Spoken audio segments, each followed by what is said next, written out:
Now, let's talk about some tactical questions to ask. First of all, we ask a simple tactical question like, where should the focal point be?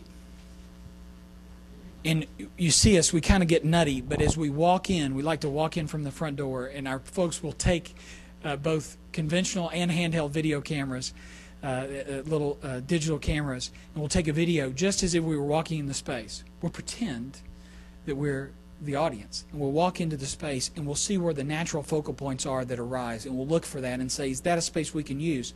Very similar in the hammock case study.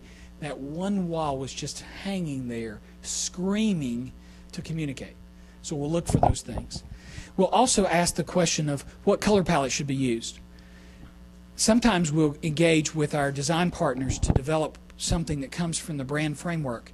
But a three-dimensional space is not the equivalent of the website or the brochure, because these are colors and spaces that folks have to live with.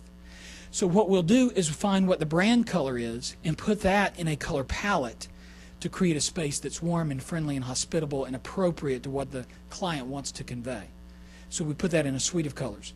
We are not creating a trade show exhibit here, which often is much more analogous to what I call Disney World. You know, where Cinderella's castle really isn't a house. It's just a plaster place that you visit, okay, where they entertain you. Well, similarly, sometimes our trade show booths are really kind of that way. They're like Cinderella's castle, okay? Don't go backstage, you know? Stay right here in the front. Well, an office is different. It's got to be three-dimensional. It's got to be very ergonomic. It's got to be very functional. So we often will treat the space in such a way that with color palette and furniture and furnishings that it really communicates.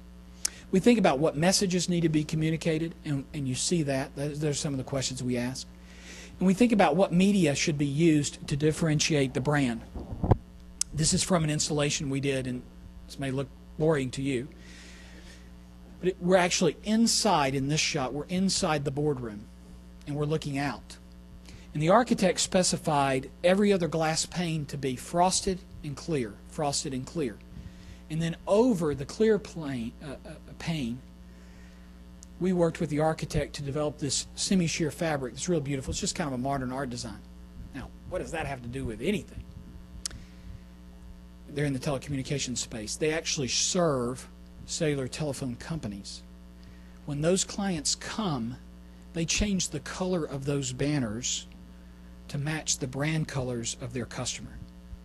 So when Cricket comes, they're green. And from when the new AT&T, the artist formerly known as Singular, comes, it's orange. And when Sprint comes, it's now yellow.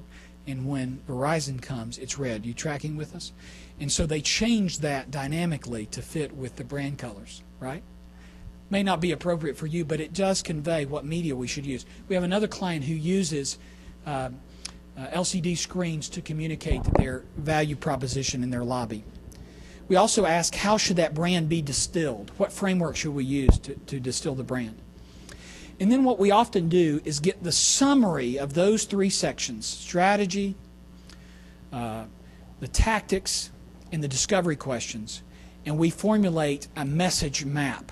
Sometimes we do this with the agency, sometimes we do this with the client, and we formulate a message map, and it might just look like this. Now, this is incredibly boring, but this is how we pace out the message map. Because what we know is, back to the tour, they come in the corridor here and are welcomed, and then they walk this path on the tour.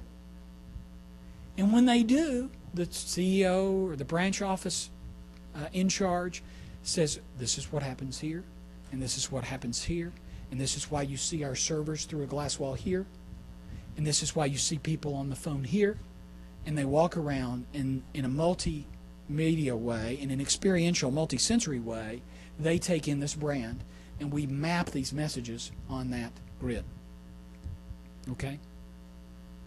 Now, I'm watching time. It's where I said it would be. I'd like to ask what questions that you have